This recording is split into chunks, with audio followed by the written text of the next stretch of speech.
One, two, ano bang gusto mo? Sipain kita.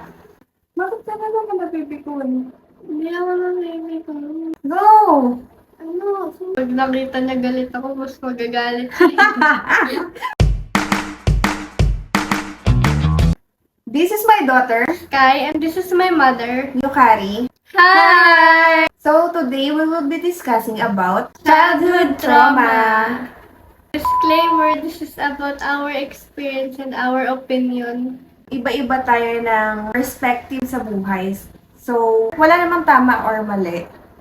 Iba-iba tayo ng influence sa buhay. So, maybe next time, pag na-influence kami na ganyan pala yung tingin nyo sa isang bagay, baka mag-change din yung narrative namin. So, kanya-kanya tayo ng opinion. Okay?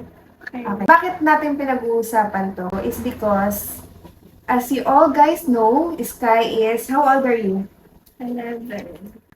29 years old. So, basically, we grew up together. Pag 11 ako, dapat nabuntis ka ng 19.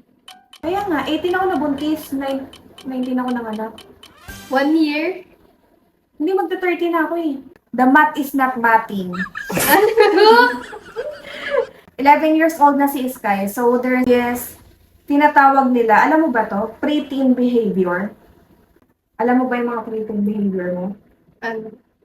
Yung nakaka-piece off sa akin. Ano? Madami. Joke lang.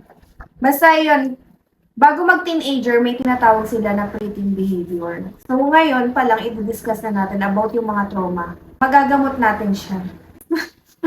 Magagamot. Or, hindi magagamot eh, mapag-uusapan. So, si Sky naman marunong na siyang maka-intindi. In-explain mo sa kanya isang bagay, matalino siya.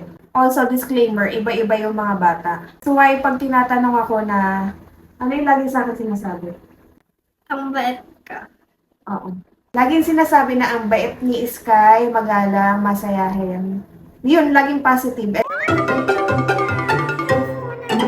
Pag ayaw na, wag mo na pilitin. Okay? Para tayo magka-close. Bye! Yung wala na rehearsal yung kasi. Yung nagaya lang kita eh. Layo ka konti.